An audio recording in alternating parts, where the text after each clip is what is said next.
పొత్తుల రాజకీయాలు నడుస్తున్నాయి. ఇయాల Telugu Desam party Chandram sir Janasena Pavanam sir కలిసి ఫస్ట్ లిస్ట్ విడుదల చేసిండ్రు. ఈ పాలి ఎట్లన సూత జగన్ రెడ్డిని ఓడిస్తారంట. ఇద్దరు ఏమన్నారో మీరే ఓ లుక్ వేసుకోండి. ఎట్టకేలకు తెలుగుదేశం జనసేన పొత్తు కుదిరింది.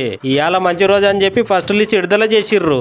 ఈసారి పొత్తు మీద తన రాజకీయ జీవితంలో ఎన్నడూ కష్టపడినట్ట చంద్రం సారు తెలుగుదేశం జనసేన రెండు పార్టీలు కలిసి పనిచేయడం మంచి ప్రయత్నానికి తొలి అడుగు అంటున్నాడు. వైసీపీ గుండాలని రౌడీలని అభ్యర్థులను నిలబెడుతుందని అంటున్నాడు.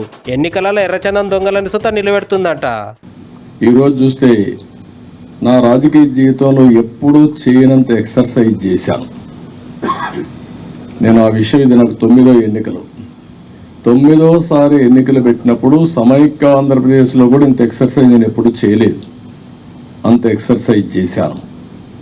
అదే మరిగా వైసీపీ అభ్యర్థులను ఒక్కసారి మీరు పోల్చి చూస్తే కడాన రెడ్ శాండిల్వుడ్ స్మగ్లర్స్ కూడా పెట్టేశారు.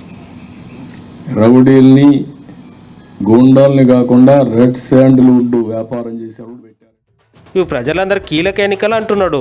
సీట్లు రానాల సుత మూతి ముడుచుకోవద్దు, అందరు కలిసి పనిచేస్తేనే గెలుస్తాం. అందరు సుత టీడీపీ జనసేన పోటీలో నిలబడే దగ్గర సహకరించాలి. అందరం కలిసి పనిచేస్తేనే ప్రజాస్వామ్యం గెలుస్తుందని అంటున్నాడు. పవన్ సార్ సుత గిదే చెప్తుండు.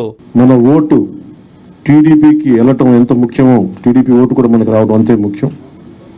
జనసేన ఓటు ఖచ్చితంగా టీడీపీకి ట్రాన్స్ఫర్ అయితేనే ఈ రాష్ట్రం చాలా అద్భుతంగా ఉంటుంది. ఎట్టి పరిస్థితుల్లో కూడా ఓటు ట్రాన్స్ఫర్ అనేది ఖచ్చితంగా జరగాలి. అందుకని ఎలాంటి పొరపక్షాల మధ్యలో 1-2 వచ్చిన వైసీపీ దుష్ట పన్నాగాలు పని ఏదన్నా ఎలాంటి విభేదాలు సృష్టించినా వాటిని మేమందరం సమర్థవంతంగా ఎదుర్కోవడానికి, కలిసికట్టుగా ఎదుర్కోవడానికి మేము పూర్తి సంసిద్ధతతో ఉన్నాం. ఆయన సిద్ధమని చావగొడతా ఉన్నారు. బాబు నీకు యుద్ధం ఇస్తాం, నీకు అది ఎందుకు యుద్ధం చేస్తాం.